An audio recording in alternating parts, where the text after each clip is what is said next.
Welcome to the Basement Sports Network, Miami Dolphins coverage. I'm your host, Royal A. Shepherd, and I'm joined today by two men whose name I'm absolutely going to confuse at one point in this show. But we're going to start with my dog who ain't been here in a while. So I want to welcome back my boy, JMV. JMV, how you doing tonight, my guy? We're doing good. That's fantastic. Also, my boy, I watched this stream the other night, the first night Madden dropped. I was in there, me and one other person. But my boy, 416J, my boy, how you doing today? You didn't have to do me like that to start, first of all. It's only one person watching this stream right now, so I mean. It's all good though. Madden's out, but we here to talk about the Dolphins. Feeling good, feeling better now that we know some more information about Terron Armstead. Okay, bet. I think that's you beat me to the punch before we started the show, but it's okay.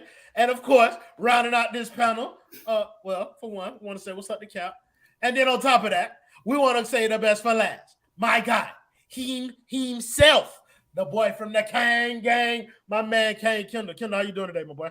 I'm doing great. We broke through. Don't got to tell what, but we here. Listen, my brother, we is here, aren't we? We did it, fellas. But yeah, let's start with some news that was really humbling for the Miami Dolphins today. Their season almost went up in smoke.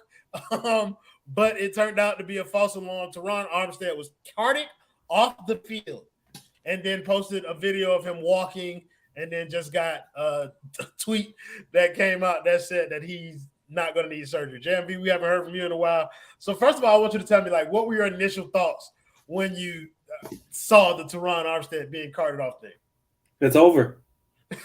No, it's over before it started. That was my initial thoughts. I'd rather have knock on wood, but I'd rather it be Tyreek Hill than Terron Armstead. If we need somebody to play all 17, it's got to be Terron Armstead. Aside from the quarterback back there.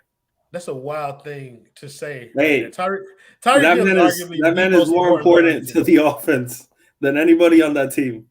If Tyreek Hill's out of there, then you have Jaylen, Waddle, and who? We got the UM alumni. Goddamn, what's his name? Chosen Anderson and look at Cedric Wilson. What's his name? See, look at you.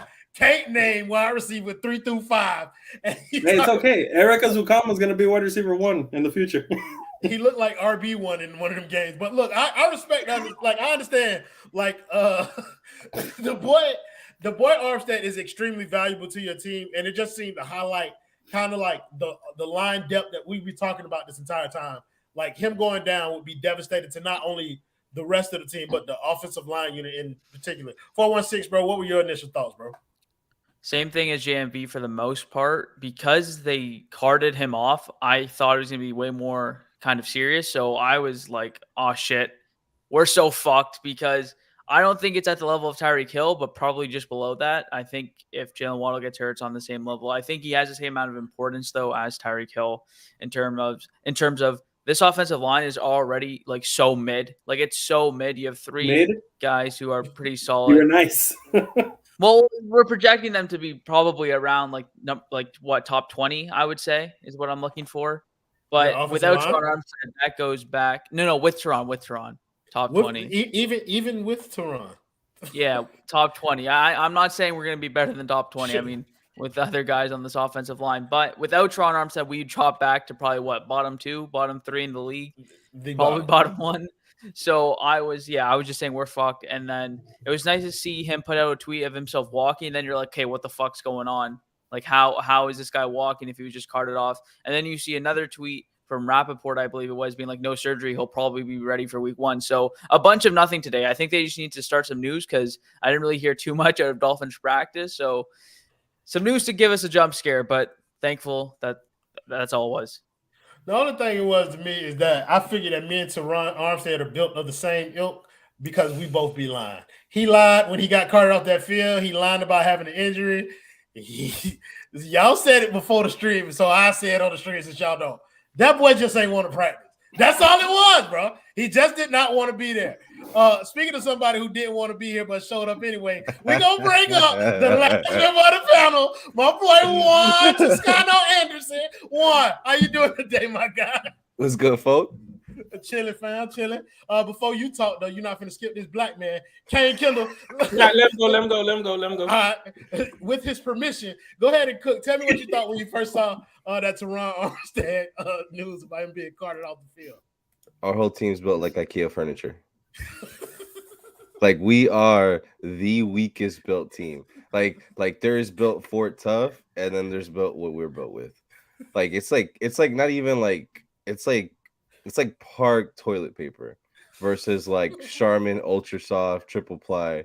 Like I don't know. I kid you not. Like I could be as negative as I want to be, and this team just figures out a way to get me to even more negative. Hold up, but what toilet paper are the Dolphins? Which brand? No, it's no brand. It's dollar store, Park tissue. It's no name. Literally. I just don't. Let's go, folk. I just don't see it though. I don't get it. And what kills me the most is the initial wave of just like shock. Like, oh my God. How could Terron Armstead be hurt? Carted out. My guy, how about you tell me when he's healthy? Like I'd be more shocked when you're like, yep, you know what? He's 100% full to go. And you know what? I don't know if it was brought up, but I'm just gonna go ahead and defend Noah. This is training camp, okay? This is where we go out to try new things we wouldn't necessarily do in a game. And it was just one clip, bro. You weren't there. You don't know what's going on. Noah for quarterback too. The boys, bro. The boys is saying, but look, I didn't see the Noah Iguanagany thing, but I'm pretty sure that most of Dolphins Twitter like jumped on it immediately and probably added one at every opportunity that they got. Oh yeah, Kane Kendall. I see you there. It wasn't Cuzzo. That's all I can say. Let's put it that way. But yeah, one hit on my surprise point, so I don't got to go there. Me, I wasn't really moved. One, because it's like, yeah, it's not surprising. But more important, like I've been a part of a team before. So like no matter what type of injury, like they want to bring the card out for everything. And then they said that man put on tennis shoes. Bro, as someone who used to be an equipment manager, bro, we don't take tennis shoes just out to practice, bro. He already had him out. He had tennis shoes. So to Ron's point, he did not want to practice, bro. It was already in his mind, like, if I can get up out of here any way possible, it's gonna happen. You know why? Because to Juan's point, we don't know what we built with ply paper. It's Dade and Broward County Schools tissue paper. Where it's so that we built like SpongeBob, bro. Like that's what we built like. If you press your finger too hard, like it's going. Your finger, you finna come out with some Mississippi mudslide. So it's doo-doo, baby. You better wrap that thing up. Come on now. But no, like, yes, it's the way we built. And more importantly, it just points to the head coach and how funny finicky he is, bro. Like, seriously, since Terron Armstead's got here, there's been this, okay, we're gonna manage this and this. Like, bro, like, how do you have that as one of your best players? Like, how do you think people you bring in are supposed to grow? How is Channing Tindall supposed to look like? Oh, how do I become a vet in this league? And how do I earn my stripes? Oh, Terron Armstead done been a Pro Bowl player. Let me follow his lead. Oh, he don't go hard in practice every day. Oh, he sit out. He sit out of team periods often because they need to protect him. So it's like, bro, like it just points to like who we are as a team. Like, and this point that he's the most important. No, he's not. He's not even top 3. So fuck him because Armstead's not top 3. Terron Armstead? No, absolutely not. You got Cheetah, Jaylen, Waddle, Tua. It is Mike McDaniel. It's Tyreek Hill. Yo, if Mike McDaniel gets hurt, then we're like, not necessarily here. I'm just talking about to the offense. The most important things to the offense is like how I see it, because. Oh, but Terron goes down, Tua goes down, everything's over. But Tua's going down. I'm not hearing none of that. You knew what it was when you signed up. See, y'all do this 3 years ago. You knew what it was when you signed up 3 years ago. They just lob you shit. But yeah, so like I wasn't surprised. And I'm the bad guy if I don't oop it. So good thing that he not hurt. But the team pussy, and as one of our best players, Terron Armstead, he pussy too. He's just talented, and it's no surprise. And we gotta start running from that right there. The book got to close this year before he get his, bro. Because so far, like he went out and he's gotten guys. Like I give him, okay, you gotten guys. Now what you do in the draft is an entirely different thing, but we can't deny that in free agency, like on the trade market, he's done some things. But you know why I feel like we can't keep talking about the O-line and Chris Greer, because one is it's a staple of Miami Dolphins like fandom. We know that he don't got a backbone. He's gonna listen to his coach. Last year in camp, Mike McDaniel said that they was good enough. Liam and Austin Jackson, he said they was good enough.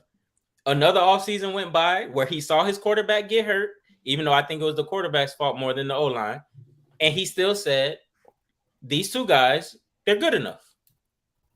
Like, it's to the point with the O-line talk. I don't even know if Robert Hunt's really that good as a starter. We're questioning everything. The thing is, he's just so much better than, like, I'm talking about compared to the rest of the league. Like, he's just so much better than them two that it's like, we don't even talk about him. You don't even really pay attention to him or really care too much, because it's like you got two other young guys that you want to have on that line that are so trash that Robert Hunt, I don't know how he is as a right guard compared to like 17 other teams in the league. I don't know if he's in that top 17. So, okay, you threw a lot of stuff at me right there, but I do want to go back to a Mike McDaniel point that you was making, because conversely, when we talk, it's funny that you mentioned Mike McDaniel like offensive line play, because we saw another coach, same division, on Hard Knocks. I don't know if you guys saw the clip of Robert Saleh getting in this team's ass, but that's like the comparison. Like, to me, that I like that. I like that versus what I've been hearing from Mike McDaniel. Warren, you told me to bring this up. I don't know what he said. We're gonna love it. We're gonna love it. Can we enjoy play sound this. or no? You want me to turn the sound on? Hold on, Can bro. you? You got me. I think so. Probably more worried than Can y'all hear that? You know, I think you guys are probably more worried than we are. And that's in reference to the offensive line and tight end position, just to give context. Thank you. You said that's in reference to the offensive line? Yeah. And tight end, yeah. That's fucking disgusting. What do you think about that, JMV? You're a resident optimist, bro. So I'm like going to you for like positive Optimism. I haven't been optimistic on the Miami Dolphins in a fat minute. I got no words for that. And the tight end group, that is the worst tight end group I've seen in the history of my life watching the Miami Dolphins. It looks like a stockroom in Boca. The tight end group is a disgrace to like traditional tight end groups. It's awful. I mean, but listen, so let's couch this then. He said Chris Greer is a war criminal. Like, do you agree with those sentiments? Like, Yes. so that tight end group, he's referring to the tight end group and offensive line, and he's saying that they're not worried about that. Does that give you any type of like pause about your GM, whatever he is, Jim? I have question marks over Chris Greer, but not to that extent. Elaborate. Like, I don't think Chris Greer is a terrible GM. Like some of this fan base wants to make it look. I think he's done some good, and I think he's done some bad. The one thing where I think he fucks up as a GM and as a human being is that he doesn't follow like his intuition. It's like he relies way too much on what the coach wants, and it's always like a yes man. Like whatever the coach wants is what I'm gonna do. Like, you're the GM, man. You build the team, and he's supposed to coach it. And give you the product on the field. I don't like that whole yes man and Mike wants this, Mike wants that. The offensive line is good enough when you damn well know it's not good enough, and your quarterback back there is fragile as hell, and he's gonna die back there. It is what it is. Yeah, I kind of like. I saw Mike Gesicki getting blocks last year, not just a few times. I saw Mike Gesicki as a blocking tight end last year when we were first and goal. First and 10, like at our opposing 5. Mike Gesicki.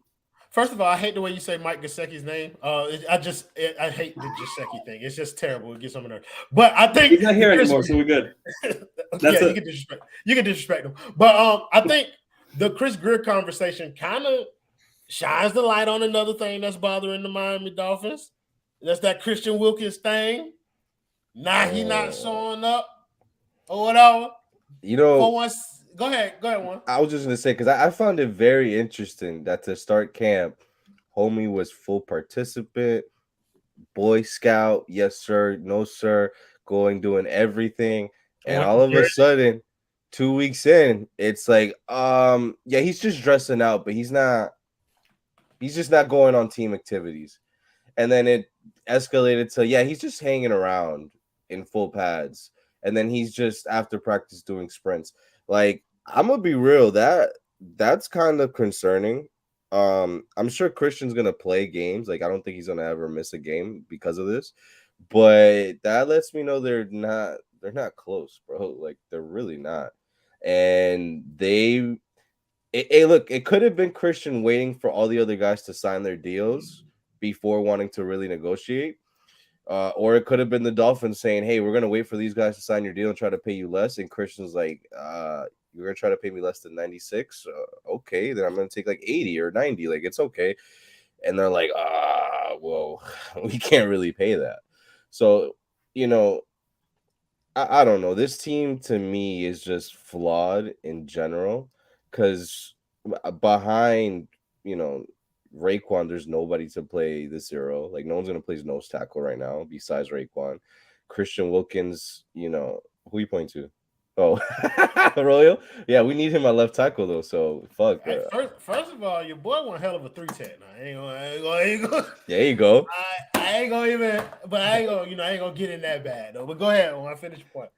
No, that was basically it. Really, I don't like how this team is built. I think all the key pieces of this quote unquote team are fragile and they're stamped fragile. So, I just found it shocked overall. There's like the surprise aspect of everybody saying, wow, like bro was like on 1 foot last year. Like, this is nothing. So that's a good point about how some of these top pieces that the Dolphins have are like extremely fragile. This is going to be like this 2 years in a row now, essentially, where your top cornerback, high paid cornerback, is not on the field making a bunch of money. Jalen, Byron Jones. Oh yeah, I guess he was. He blocked him out his mind, bro. He forgot about it. No, that guy was an NPC. No offense to you, 416. But that's what I'm saying. 416, bro. Like, where are you on the Christian Wilkins stuff? Not for me, just like get it done. I think it's obviously they're negotiating. I think around $20 million is the number that everyone's saying, and I think you can get that done. Obviously, so far he hasn't been the biggest pass rusher, so you do have some leverage there. I just think you want to show guys that you're going to re-sign him. He's a homegrown player, and we don't have a lot of those. So you want to kind of pay him and show guys that if you do well for us, we'll do well for you. I think, again, there's not much for me to say based on whatever's going to happen is going to happen. I don't think we're going to trade him or anything like that. That would be kind of last resort sort of situation. I just think it's going to happen when it's going to happen. We just kind of have to wait. I know it's not like a hot take or something that you want to say on a podcast, but you just kind of have to wait and see. I think Christian Wilkins wants to be here, and I think the Dolphins want to keep Christian Wilkins. The only point I'll make is down the line with contracts like Bradley Chubb and Tyreek Hill, like we are so cap fucked going forward. So not having Christian Wilkins would help that, but I don't think that's the route we want to go with Christian Wilkins. So I think it's just going to happen when it happens, and we're just kind of waiting for the fine print sort of details to work themselves out. To your like homegrown player point, I think at this point, Christian Wilkins might be our best homegrown player. Or like X, at this very moment, he's better than X right now. Yeah. After last year, then for sure. Yeah, like right now, I think he's our best homegrown player. So like that's a pretty solid point. Like they should probably look. I'd put Waddle ahead of him. I was gonna say that. Waddle. Yeah. But Wilkins is more of that culture though. You need that guy who's gonna celebrate and break a foot Although Juan, the way you talk about this team, do you want to resign that culture? You know what I'm saying? You want to keep that culture. But no. it's also like this is a pass rusher point. Like he's not a pass rusher, right? But he is like vitally important to what y'all trying to do defensively. Like either way, as a run stopper. Kendall, where are you on the Dolphins in this Christian Wilkins negotiating thing? It's weird because I'm on Christian Wilkins' side, not only because he's a player, but it's just like, bro, I'd have some big problems, bro. Like, because like one, the leadership whole shit, you know what I'm saying? I've been here through the mud through like the 2019 season, and bitch, you went and slung a first round pick into Mile High for a guy who don't even be healthy and that ain't better than me, and you paid him when he got here and he ain't do nothing. Paid him before he played a snap. Paid him before he played a snap, only to go out there on that first joint practice and be a clip of Pass rush win rate merchant. Bro, like it just shows like that clip just shows how like the Dolphins, they just do shit, bro. Like they just react. Like how can you see my name? You see my name, Kendall? Dolphin type shit. Dolphins type shit, bro. And that's great, bro. Like he just does shit. Like you can't tell me like, oh, you're gonna listen to your head coach and do whatever he wants, and the head coach don't want the quarterback that you draft.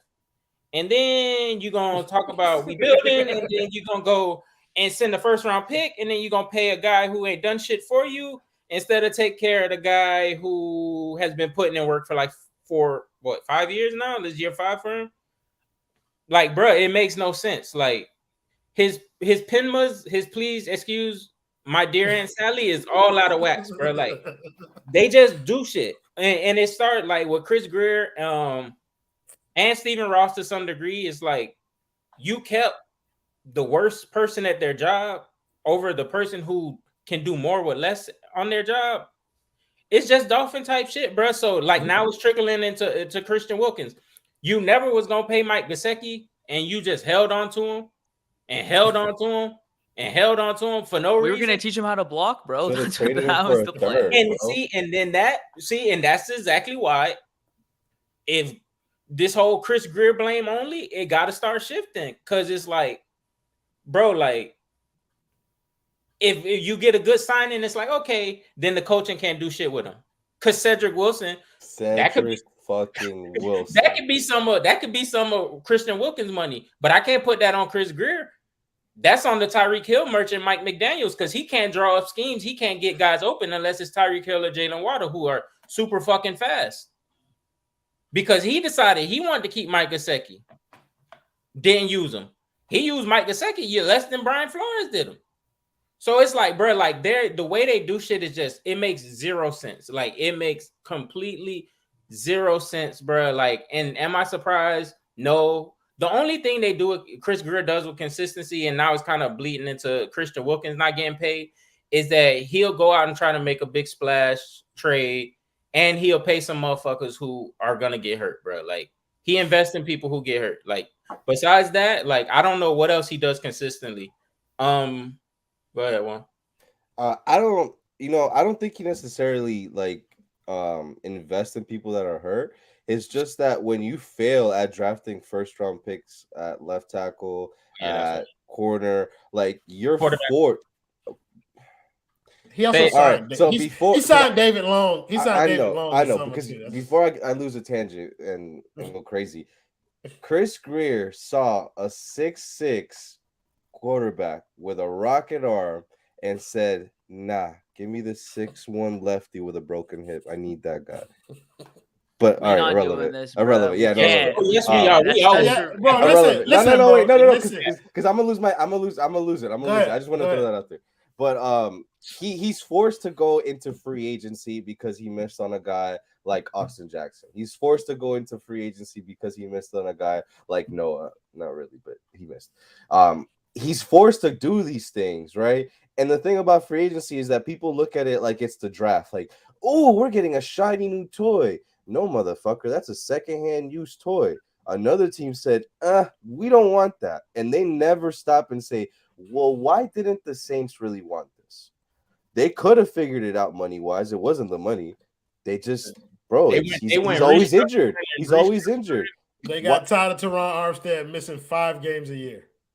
And it's like, the shock? Like, what's to be shocked about? This is how the team is built. You paid him less because you knew this was going to happen.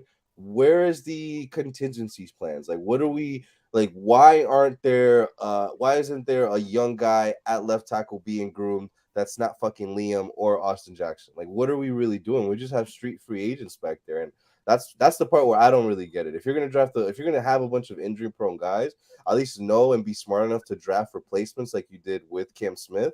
But like, you can't send the house for fucking Bradley Chubb and then be like, well, our defense really went up in metrics. I don't give a fuck about metrics, bro. Like, I want sacks, I want points, I want like this pass rush win rate shit. Like, I'm not here for it, bro. And that's what we do. It's just Dolphins type shit. So what? Just jump in here, bro. Like on the Chris Greer shit. I mean, I'm probably the most the one that's I don't want to defend Chris Greer, but I don't think he's a terrible GM. Hold on, let me ask you something. Can I ask him a question? Can he get 1 point off before you Taz ass? No, that's the question. That's the question. All right, besides Tyreek Hill, what has been the best move that you would say Chris Greer has made? I like that question. Trading back from 3 and acquiring all the crap that he acquired. Probably the best thing he's done. When he got Waddle and Bradley Chubb and Tyreek Hill was a part of that, and I know what you were trying to do. And Jalen Phillips. He wanted him to that was probably the best. You know what I wanted him. He wanted him to say, gonna walk into the well. Trade away Tunsil, and you were gonna fire his ass. No, I don't like trading generational talent at left tackle for whatever the fuck you want to grab. I disagree with that. I know everybody wants to paint it as it worked out and we got all this, all these shiny new toys after and whatever. Point is, you traded a generational left tackle and you're still fucked at that position 5 years later. Like, I don't agree with that. I would say it really didn't. I don't think we got shiny toys from it. Like, yeah, and in retrospect, because it was bro, if you go look at that 2020 draft, the only person who's going to be on this team next year from that whole draft, in my opinion, is Tua. Well, Hunt's going to be here. Oh, and Hunt. And Raekwon. If we have the money to pay him.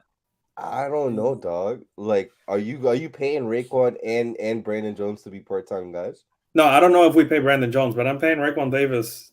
Well, it depends what he's going to ask for, obviously. But Raekwon Davis is not top 5 nose tackle in the NFL. He can't request that type of money. What? He a top what? You mean? I said he's not. He's not a top. He's not top 5, so he can't request that type of money where you're like, no, we can't afford this. I don't think he's top 40. I played fucking odd bucks. I don't even think like that's his best role is like him being a nose tackle. I don't even think for himself, like obviously on this team he has to play that role. Edge setter. That's crazy. What you think his best role is, 416? I don't think it's like right on the center. I think you can play him as a 3R or something like that. Like it just depends on where you're placing him. But I don't think like specifically taking up blocks is like his best role. I think you could develop him a little bit. Maybe this is more me looking back at the draft and what you could see at his ceiling. But on this team, like he is the only nose tackle option for sure. Like he will be the nose tackle of this team. And now that might become what he tries to do to stick in the NFL and as a starter, just because of how big he is. But I just thought coming out of the draft, at least he had a little bit more kind of interior pass rushing chops. Obviously haven't seen that at all, but that's what I thought coming out of the draft. Like he could give you some more interior pressure. The only thing I'll say to that is Brian Flores put this fucker at nose tackle, and Flores knows what he's doing on the defensive end of the ball. So he's a nose tackle. that's all I got to say to that. If Flores said you're a nose tackle, you're a nose tackle. I kind of fought with that logic, to be honest with you, bro. But y'all also know I swear by Flores, so it don't matter. we swear by Flores. He also So is Jesse Davis a good left tackle? No. I said on the defensive side of the ball. Hey, I'll tell you. Hold on. I got him. Go ahead. Because I don't know what position Jesse Davis was playing in 2020 when they averaged more points than the offense did last year. I love this people. I love this. No, I don't agree with that. I don't agree with that. I feel so at home with these people. I don't agree with that. But on the defensive side of the ball, that's the smartest man we've had. I mean, we got to see what Fangio does, but that's the smartest person we've had. I got a question for everybody. What if the Dolphins are like, fuck it, we're about to gamble, and they look at Wilkins and they say, bro, you can go out there and have 12 sacks with fucking Fangio's defense. And they're really expecting him to get like 5. And then at the end, they're like, look, bro, we set you up and you only had 5. We're going to have to pay you less. Or, I mean, in that scenario, the Dolphins, I mean, Wilkins. Nah, I'm pro player, man. I don't like them risking their careers and shit like that. I'm pro player here. I'm all on Wilkins. He's gonna play though. He's not. Wilkins ain't the type to hold out, man. He should. Yeah, but he will get paid first. He's not. He's not like that. He's not like that personality wise. No. He's not like that as a player. Yeah. Whoa. No, he's a good player. No, he's not. Like I'm always. He's not like that to do what? Hold on, I don't think you have to be top 5 to say, to be like that. He needs to get paid. You got to be top 3 in the NFL. You kind of got to be top 2 at your position. I'm missing part of the conversation. To not play, like to sit games out. Bro, Melvin. Christian Wilkins can't do that. Christian Wilkins can't do that. And he's not. And even if he wanted to, he wouldn't. I don't think that's in his like blood, like type thing. No, it's not. I don't think that's in his. Like, well, yeah. DNA aside though, I don't want to like use that as a crutch. Like, oh, he would never do that. No. He can't. You're saying like money talk. Yeah. I'm saying like the NFL will move. He will sink his career if he does it. Yeah, the NFL will continue to move without Christian Wilkins. Yeah, he ain't Chris Jones. Like that's what I'm saying. That's the person who like I'm thinking in my mind, and I'm thinking the last person that did it was actually the best player at his position at the time, and Le'Veon Bell. And you saw what happened to him. Like right. Yeah. Like, he ain't that type of player. Ended his career. That whole move. Yeah. 1,000%. He got paid one last time though. So shout out to that black man for grabbing that bag. But after you got through the little Terron Armstead thing, we know he ain't gonna play on Saturday. But your starters are supposed to be getting some run. I'm hoping maybe are they? I don't know. It's so funny to me because I see Patrick Mahomes needing to get work, and Tua can't be bothered. Begging for it, bro. Tua wanted to play. Tua's asking for it. I know that. But Mike McDaniel's saying, no, man, I've seen all I need to see with you. No shot that the starters don't play game 2. No shot. Maybe Waddle doesn't. I don't think they're playing. No shot, bro. There's no shot. We go 2 preseason games out of 3, knowing they're not going to play in the 3rd preseason game. No shot they don't play this week. Well, with the bye week and this is why we need to have a conversation about the man in charge. Because to Juan's point, I thought he was about to go there. Yes, Mahomes begging for it. Tua wants to play. But my thing is, what point am I going to make? The secrecy and not him opening and telling us that they're not about to play or if they're going to play. Because I remember it was a guy who used to just be monotone and just straight to the point and not really give much. And people used to be like, well, why won't he tell us about the injury? Why won't they tell us this? And why does it have to be so secretly? And now Mike McDaniel moving the same exact way, not telling nobody in the media exactly what's about to go on. And I don't hear no complaining about it. It is like coach type shit, and like a lot of your stuff is like narrative based, like you're talking about the offensive points. But that's actually truly fair. I actually do not hear anyone talking about McDaniel. It was fair too. 416. It was fair because you're not telling me that the offense was better, bro. You're not. If they produced more points, then they were better. No, you can't. I don't. Okay, look, I'm not gonna go crazy like Kendall here. But let me ask you guys: is it not concerning that it's even debatable? Like we're talking about a team. But it's not. It's not debatable. You guys are just grabbing stats of the whole team at the end of the year and that's the same thing. That's the same thing that people are doing. Fucking 9 games, there wasn't the starting quarterback of the team then in there. That's the same thing people are doing with Tua's QBR shit. Yeah. Now what? You extract that's the same thing that people do with Tua's season last season. They pull out the stats that they want to use to highlight him as a good quarterback, leave out the ones that they don't. That's all sports fandom. You're gonna but that's what I'm saying though. That's what it is. It's but nobody on this panel does that. No, literally we all do it, bro. I'm saying nobody on this panel does that. All I'm saying is you can't grab the team's offensive stats when there was 8 or 9 games without Tua. We were scoring fucking 6-7 points a game. And say that offense was better than this. That wasn't our offense. What games did we win where we scored 6-7 points? We didn't win. That's the thing. But we were scoring 3, 6, 9 points in all those games when Tua wasn't playing. Well, there's always the Jets game. The last game of the season. What was it? 9-6. I'm just saying with the eye test, man, you can't tell me the offense looked better. Like maybe the stats say it, but when Tua was healthy, it doesn't like what it looks like and what it is can be two completely different things. Which is true, but context matters. Like right, context does matter. Y'all can run the ball better. Defensive scores this year than we had in 2020. What? We had more defensive score and special team scores in 2022 than we did in 2020.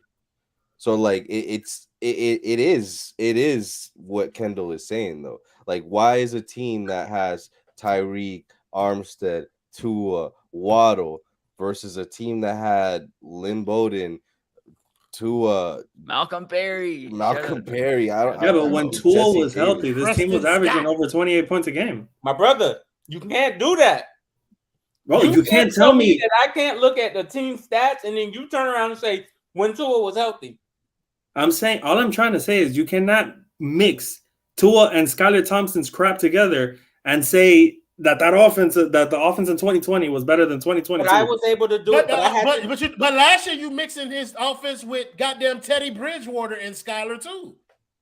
It's the same shit. Ryan Fitzpatrick. What about last year? Last year's offense wasn't better. Hold on. But everybody was shitting on Chan Gailey. But yet his offense produced more points. Like they were able to produce more points. They produced more points than the Skylar Thompson's led offense. Congratulations. No, before more than the 2022 Dolphins, bro. You can't separate it. That's the team. It's a team game. But I'm not gonna do it like that. The 2022 Dolphins, when Tua was healthy, was a much better offense than we've had in a long time. I know you're gonna get to the point where it's like, oh, points. Who gives a shit about yards? I've asked for points, but I'm sure in yards we shat on that 2020. Absolutely, brother. But I don't care about yards because I've never seen yards win a championship. Yeah. I never seen yards win a game. I saw Peyton Manning have the ball for like 15 minutes on Monday Night Football against the Dolphins, and they beat us. The Bills week 2 had all the yards. People different things, stats, numbers, eye test, whatever. You can believe that based on the numbers that you're seeing. I'm not saying you're wrong, but I'm saying, in my opinion, you just won't. Okay, well, but let me ask you this: what team produced more wins? Oh, fuck you piece of shit! You fuck me, man. This guy. Again, I think what we here for. No, but context matters, bro. We're for what look good. It's like cherry pick stats with no context. No, you cherry picking. That's why he's doing the same thing that y'all are doing. Y'all are cherry picking and he's cherry picking. No, but we don't cherry pick stats. We never cherry pick stats. The point of the matter is Tua is never healthy. And that hurts the offensive stats. That's the reality of this whole issue. Okay, but the same thing that was true then is the same thing that is true now. That is the consistent. What the thing that is different is the fucking coach. Like in 2020, you had Ryan Fitzpatrick an entire season. You respect Ryan Fitzpatrick. I never disrespect Ryan Fitzpatrick, but you had a starting quarterback the entire year. Damn it! Play games. What? I had him for 6 games. Well, okay, so you're talking about the year that they split reps. Well, you still had a starting. You had a Ryan Fitzpatrick or a Tua. Career-wise, when you look at it, at the end of the day, Ryan Fitzpatrick and Teddy Bridgewater are in the same fucking tier. No shot, bro. Teddy is washed. You guys ass. Yeah, I'm taking Ryan Fitzpatrick 10 times out of 10. You guys all need to listen to me. You're taking Ryan Fitzpatrick's career? No. When Ryan Fitzpatrick was on the Dolphins, and when Teddy Bridgewater was on the Dolphins, I'm taking Ryan Fitzpatrick. Player for player because that's where coaching comes in. Kendall, you're wild, bro. No, bro, because I've seen Nick Mullins put up crazy numbers. Ryan Fitzpatrick had a top 5 QBR in 2020. This motherfucker higher than anything Tua has ever done. They told me Mike McDaniel was an offensive guru, a genius, a guy who can draw up different run schemes, and he was running the run game coordinator. And Debo loved him, and George Kittle loved him, and clauses. No. We got finessed on the run game. Okay, but Juan, this is my point. This is what that's what was sold. That's what was sold. Yeah, and my thing is this: and why he underachieved, and why I'm questioning him as a coach, because the coaching went down last year compared to what we have, because I look at him and he can only produce. He can have Tyreek Hill put up career numbers. Tyreek Hill can put up those career numbers anywhere. All he had to do is get the target. Put career numbers up. Tua put up career numbers. Jaylen Waddle could put up career numbers in the system. But where was this booming offense? The same way I saw in San Francisco when Nick Mullins and CJ Beathard got on that field and they started going crazy. It just completely broke down when Tua started or finished the game, or if he didn't play. Like, I'm not hearing that shit, bro. Like, And Cedric Wilson did nothing. Cedric Wilson was here before Tyreek Hill got signed, bro. So that excuse of, oh, he don't know the offense and this. So why did you put him in the offense to begin with? Well, Who, it's Cedric? Mike Well, Gesicki, why did you keep him? We all agreed. They We all go- agreed they a long go time hand ago in that was hand. retarded. Hold on, JMV. We're gonna let 416 go, and then you can go after. Nah, I'm 416. just saying they go hand in hand, but everything needs context. I'm just saying, like, when you take him from the Shanahan offense in the run game, you want to put the ball in Tyreek Hill and Jalen Waddle's hands. Like, I think being a coach is about adapting and adjusting to the players you have on the team and getting the hand to those guys in space. And then I don't even think the run game was that bad. I just don't think we used it enough. So keep that in mind too. Like, I don't think it. Like, I think Raheem Mostert was great. It's in my mind. That's also coaching, right? No, which is true, which is very true. I'm just saying, like, and also what you're sold from, like, the media could also be wrong as well. Like, I got a question for everybody. Hold on, let JMV make his point right quick, and then ask your question after that. No, I agree with everything Jay said. One can shoot. Okay, go ahead. So I saw a cute video of Tua where he was saying a really long play. oh man. But here's my thing. Oh no. And I'm asking because the hater in me knows who to blame, right? But I just want to ask the panel: is it Tua's fault for the pre-snap penalties because he couldn't get the plays out, or is it McDaniel's fault for making the play calls too long? That It's Tua's both and struggling with them? McDaniel though, because I don't know about the play call that's too a long. real criticism of Mike McDaniel. He really did struggle to get the plays in on time because there was times where Tua was getting out of the snap with like 15 seconds left. 15. Is his speaking cadence? Tua was getting out of the huddle with fucking 8 seconds left sometimes. Yeah. Let me ask you a question. Like, is his speaking cadence a problem? Because the way he speaks to the media is always like he's stuttering and shit like that. That shit Does pisses he But that's do that not on that's the not the field? same as being a Yeah. quarterback He was in the like that huddle. at Bama. It's not the same. No, but No, it's the same. It's the McDaniel same. calling the I'm talking about plays. McDaniel calling the plays. Oh, like, you're talking about McDaniel, not yeah, Tua. I'm talking Okay, about okay. McDaniel. The way he You speaks. think he in the mic like so? No, he just might have a speech impediment. He might have a I speech feel impediment. like- I'm trying to ask, does that No, translate and to his play call? we're an NFL team. You could literally get a guy like McDaniel could just tell him to say it. Like you would hire a guy just for that. And Yeah, I know but that does he sounds do crazy, that? but Or you would does do that. Does he do I that? feel Or like does he- sometimes Mike is calling plays literally. I don't know if it's gonna make sense, but play by play. Like he waits for the play to happen and see where he's at to then start thinking about what he wants to do in the next play, Don't do that. rather than having fucking That's- 3 or 4 Wait, plays. So That you're should saying he happen, doesn't like, have a 3 times a game. so you're saying he doesn't have a plan? Well, Yeah. In a sense, it's like I don't think I would he's rather not- prefer you have 3 or 4 no, because plays. there's like, also this like what happened, JMV that the would have is happened. saying. offense, Tua may not be able to check out of it. You see it? You see I me laying the I groundwork, love this Kendall? group. I love this Bust group. y'all ass all season I long. think what Y'all JMV is playing. saying is that McDaniel's plan sometimes is to react to what the defense is doing. Mhm. But and it's hard for me to say this because he's been a successful offensive coordinator. You Where? should know Everywhere. in San Francisco that last year. He wasn't calling plays. And I love this group. And we talking about calling plays. I was We gonna talking say about calling the Atlanta. plays. No, I was gonna say in Atlanta, he had Matt Ryan going crazy, I love but this group. I'm He just was saying, good with RG3. all I'm saying is no, this is and he my had Matt thing. Ryan going crazy. Sure. Maybe Kyle architecting. Shanahan? Maybe he architected No, Mike the plays, McDaniel but was in Atlanta calling them when like right Matt now. Ryan won MVP. I'm just asking. Mike like, McDaniel was sometimes- known as a piss boy in fucking Washington. All right, you respect him. All I'm Wait, saying Kyle is that right Shanahan, now, hold on, bro. Go ahead, Kyle what's up? Shanahan was the OC when Matt Ryan won MVP, bro.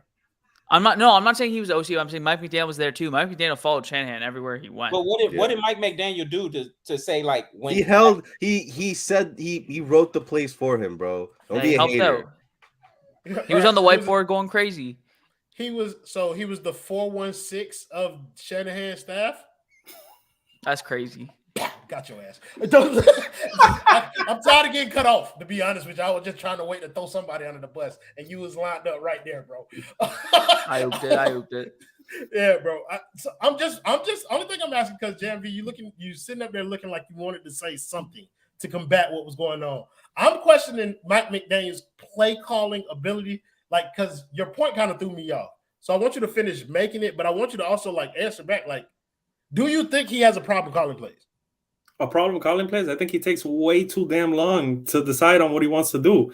I think he'll play, like, for example, you got a 2nd and 9. He called a run play. He waits to see us pick up 3 yards, and it'd be 3rd and 6 to start thinking about, all right, what the fuck am I gonna do on 3rd down? Rather than have 3 or 4 plays ready. Like, there's no excuse for Ain't he an offensive genius? But wait, Jim. Well, yeah, of course, but there's no excuse for Tua to have the play and the offense break out of the huddle with 10 seconds left on the play. There's no excuse. JMV, I think 416 starting to catch on to what's happening here, bro. JMV, you didn't really, when he asked you, he said, does he have a problem calling plays? And then you gave a scenario of what happened. Is that a yes or a no? Yeah, I guess. Okay, got you. I just want to know. Like, it takes too long. I think it takes too long. But that's the problem. Kendall's so good at this shit, bro. It's so crazy. He's got. See, now y'all understand. But JMV, like you. I'm the reason I'm talking to you is because you're the one person on the other end of this argument when it comes to this, or it feels like that in my opinion. But you're talking about processing. That is bad for a quarterback to process slow. When you're talking about your coach processing slow, that is even more so of an indictment. Like, true or false? Like, I don't know. Like, you don't see that as like a red flag? Because I'm trying to make Daniel supporter. I mean, we're talking hypotheticals here. If that's the case, then it's an enormous. No, we're not talking hypotheticals. We're talking about what he actually does. We don't know. We're not on the field with him. We don't know why the fuck the play calls are coming out late. We can see that he takes too long to call plays. You just said it. Oh yeah, of course. Every single person on this panel complained last year. Every single game. That's not a hypothetical. What I'm saying is, if it's taking so long, is that a processing issue for the coach? I think it can be, and it can be. Sorry, I'm going to jump in, and it can be approved upon. Like, that is a valid argument, and I think it can be approved upon. It was his first year actually doing that, like Kendall mentioned. It was his first year doing that, so he's going to have to improve on that. And that is a valid argument for a guy who's in year 1 as a head coach. If it continues into this year, I think that's going to be even bigger. It's going to be an even bigger issue. I also think with Tua being in year 2 of the offense, he'll have more checks to make at the offensive line in terms of he could go to different plays now that he knows. Obviously, if the play gets in on time. But I think that's the point. I think you guys are going to, like, McDaniel, he wasn't never going to come in and be the perfect coach like right away, but that is something he has to work on, and he does have a lot of things to work on. But that is one thing that can improve. Like, it's not like, okay, he's fucked there. Like, he can improve on getting his voice right or getting the play in. Kendall, you go ahead, and then Juan, I want to let you put a bow on this conversation for us, bro. Never, ever, because everybody has their flaws. No, Lenny, he's not. He is Lenny. Oh, no, I was gonna hey, you lied just like me. You lied just like me for 1-6. I like it. But, bro, I never expected him to come in here to be the perfect coach. Absolutely not. I do. You want it better than Brian Flores? That's Hollywood. That's all. Let me hit some points. Sorry. The number 1 point, the one thing that I expected 11 wins, because you got 2 Pro Bowl, All-Pro type players. So I think that they should count for 1 win apiece. That's the one thing that I expected. 2, I did not expect us to be one of the most disciplined teams, no matter how trash the offense was, no matter how trash the defense was at times. We never used to get so many penalties. 2019, we were the least. I think we were like the least penalized team in the league. With Brian Flores as head coach the whole time. TNT. That's not TNT. Takes no talent. So therefore, I expected that standard. And 3, I had never expected to lose to the Patriots or the Jets under any circumstances. But there was a foundation laid by Brian Flores the year before, and we were undoubtedly the second best team in the division. Now we don't know where we fall in that pecking order. And I don't care about none of this Tyreek Hill shit, none of this Jaylen Waddle offenses, explosives, and this and that. Because if you're going to say when Tua starts or plays and finishes a game, if that's the case and that's the thing we got to lean on, then we are no better than the New England Patriots right now. Because there's no doubt that their head coach is better than us. So I don't know where we fall. But I guess we got to just wait and see the game. So those are my expectations for Mike McDaniel. And what's your expectation for this year in terms of wins? This year, brother, they have to win 11 or 12 games, and they must win the division. Bro, our schedule is crazy. Wait, hold on, bro. Look, welcome to Dolphin shit. I'm crazy, Juan. I'm crazy because I've been sitting here since 2019 where I watched them trade away 2 all-pro Pro Bowl type talents and them rebuild for them to fire the nigga who they was using to rebuild with, to bring in somebody else, and for him to win the same amount of games that the last man won, and they brought in more talent, but I'm not supposed to raise the expectation. Bro, look at the Bills. Look at the Chiefs. I got 11 games too. Hold on. Look at the Bills. Look at the Chiefs. Look at the Bengals. Bro, these teams went from dormant shit to just kicking in the fucking door. Y'all trying to climb the ladder slowly. No, when y'all gonna ask these motherfuckers to actually go and do something for y'all? And rookie contract quarterbacks. Bro, and if they do win 11, 12 games in the playoffs, they must make the KC Invitational. It's not debatable. Anything less is a failed season. The KC Invitational, I like that. Nah, he right though. That's Right. Patrick Mahomes' floor, so I'm gonna expect the KC to have the AFC Championship game at the crib. Look, that number 2 in the AFC is a revolving door. 3 years ago, it was the Ravens. Mm-hmm. Then the year after, it was the Bills. And now it's the Bengals. Before you know it, after this year, when Trevor Lawrence going to Cincinnati and beat Joe Burrow in the divisional, we're going to be looking at the Jaguars and saying, is it them? And then I'm just sitting here as a Dolphin fan asking, when is it going to be my turn? Like, niggas don't even get to run a train in the second spot of the AFC East, of the AFC. Like, we don't even get on that train to get a chance to even get to the bowl. Like, come on, y'all boys. Y'all need to raise y'all standard because y'all boys walking light and y'all letting these boys get a pass. No, I think we all got 11 wins here. But 11 wins is just kind of like, that's just an arbitrary number. I think what he's talking about is the greater point. Like the expectations for the Dolphins, like even if they win 11 games and they lose in the first round, that is a failure. No. Like that's a failure. No. It's a 11, failure. 11 wins, and you can only lose to the Kansas City Chiefs. That and anybody else you got to beat. So one playoff win ain't doing shit for y'all. I've seen a playoff win. Boy, if we get knocked out in the second round, You have? Because I have in my lifetime. Yes. I was there live in the flesh in front of my TV screen. 4-6, a playoff win moves me. Like, it ain't going to move Kendall. It moves me, though. I've seen it. I haven't. Bro, I ain't never seen one, so it's tough for me. I saw it, but I wasn't a fan then. I'm a fan now, so I need to win. I like winning. Juan, you've been over there. You're a bandwagon. Nah. So I'm gonna be real. I've never seen a playoff win. So a playoff win's gonna do a lot for me, right? That's 1. 2, I ain't never met a team to go 9-8, miss the playoffs by 1 game.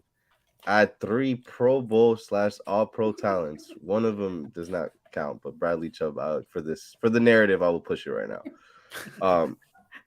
I had 3 All-Pro talents and just say, you know what? It's okay. We finished with the same amount of wins as the year before. And we got a participation trophy for going to the playoffs. Progress. Excuse me? Juan, can you make progress if you lose more games than you lost the year before? Is that progress? You can't. You don't make progress if you win the same amount of games as the year before. So when you ask me like what are my expectations, it's definitely a playoff win. I don't give a fuck about anything else, right? Yeah, like regular season record don't matter to me. Like as it dumb doesn't. As that sounds. It doesn't, but it does. Because here's the thing, Kendall hit it on the money with Flores. There was no we're the third best team. No, we were 100% the second best team in the division.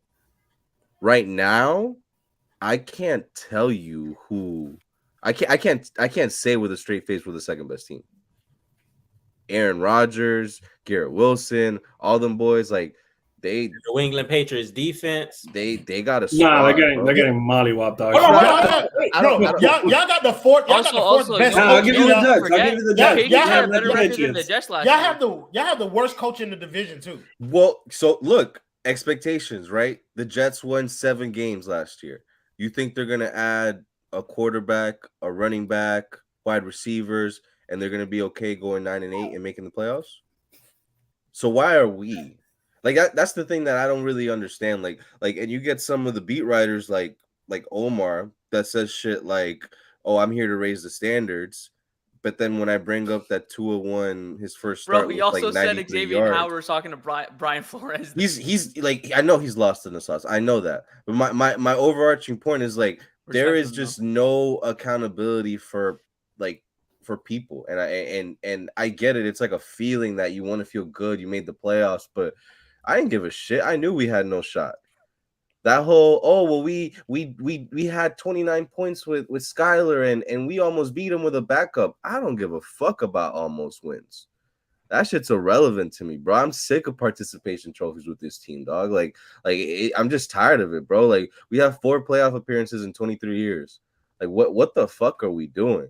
And it's to the point where like I'm okay resetting and throwing everything away. Like I'm like you can't tell me you're in year 6 of rebuild and saying, you know what, let's just now. But Juan, you know the crazy thing, we can't even do that with the contracts. We can't even do that.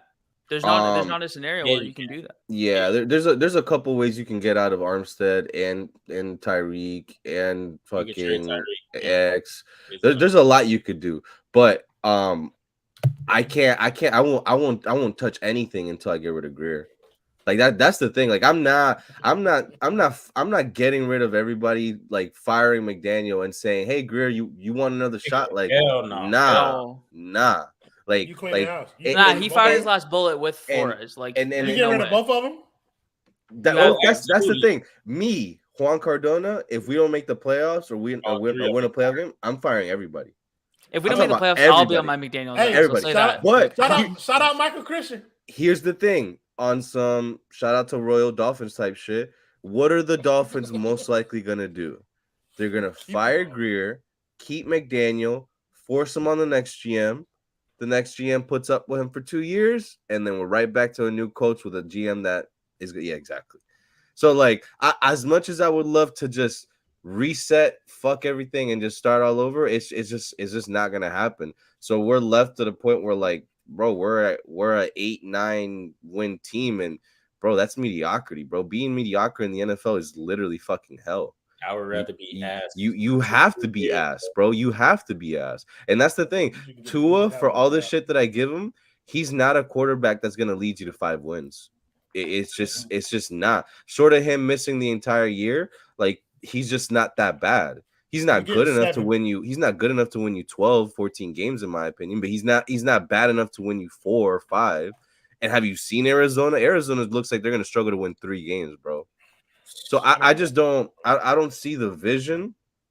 And with McDaniel, like, bro, you kind of sitting on thin ice with me, bro. Like he's just, bro, like that substitute. How hot teacher is the C1? I don't think it's hot right now. I don't think it's hot, but I could definitely see it mid-November being really hot.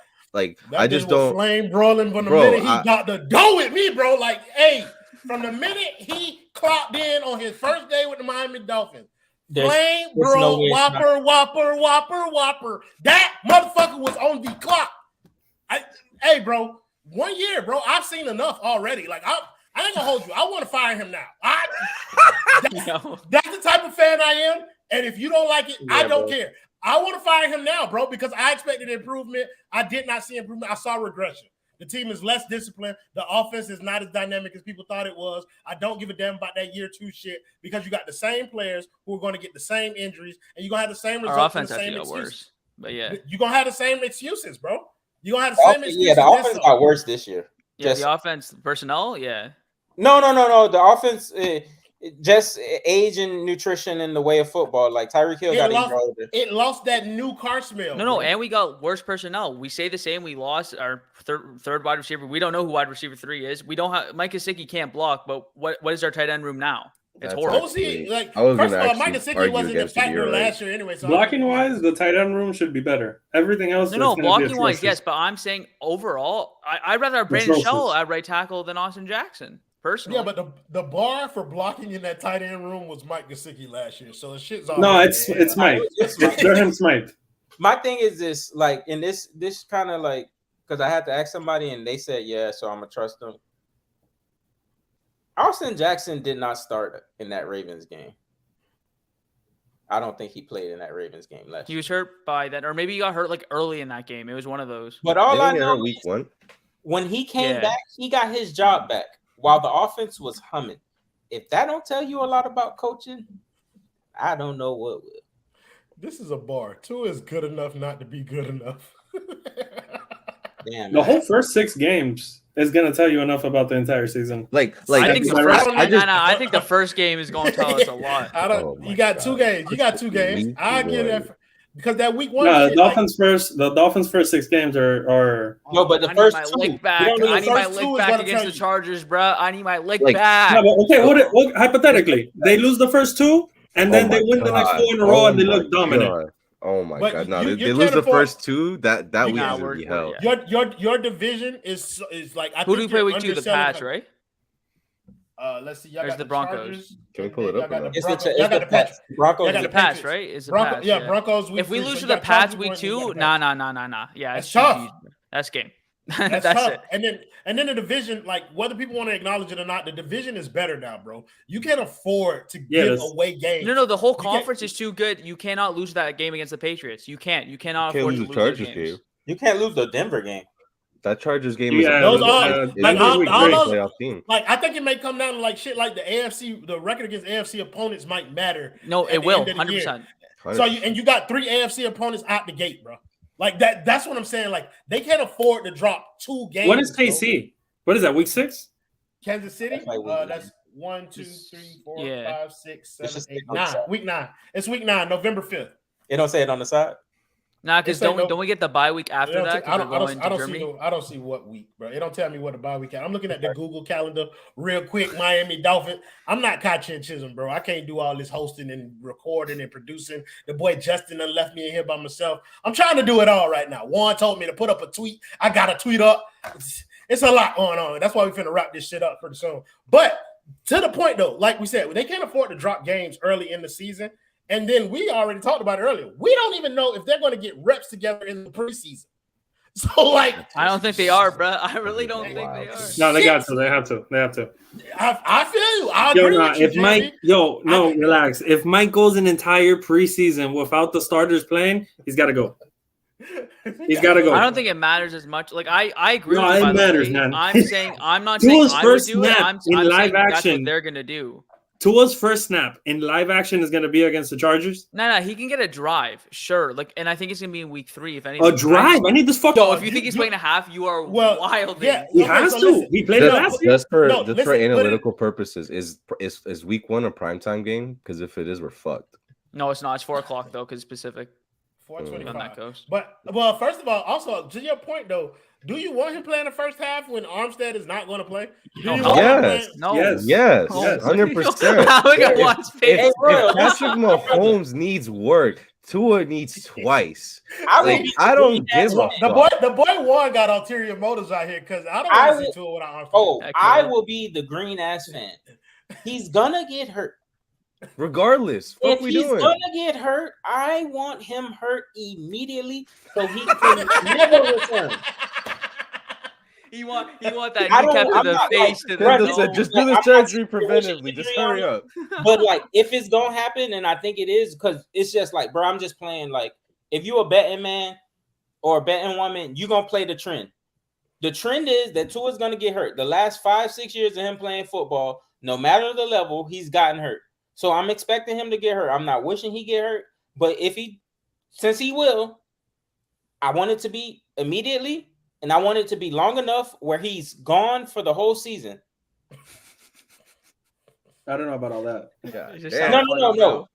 Because y'all not trying to win the championship, bro. I am. Yeah, it seems And like- I know- No, of course we all trying to win a championship. No, he want Tua going for the whole season. if So they you can lose want every Tua, game. He You want Number one Caleb. draft He pick. want Caleb. He want Caleb. Bro, it's not What just Caleb, bro. Kendall's saying Drake is May if is him. McDaniel was our coach in 2019, we have Joe Burrow. Oh, absolutely. You know what, ladies and gentlemen? I think we've left enough food for thought on the table. We're gonna be back here on Saturday. at Stop postgame. down there. We gonna bring y'all back on Saturday on post game after the preseason game. I don't know who all gonna be here. It'd be tough to put this group together sometime. They don't like to come to work, and I'm gonna call their ass out in public. So y'all call them out on Twitter too. But thank you guys in the comments as always for joining the show, making it much more fun than it would have been without you. Thank you to my boy JMV. Welcome back, my guy. Thank you to 416. I didn't fuck y'all up this show. I deserve some credit for that. Of course, we got to thank my brother Kang One. I called that boy Kane. That's disgusting. But the only real Kane we got up here, Kane Kendall. We'll see y'all boys next time. I'm producing. Hold on, let me find the Play the video, bro. Play the video, me.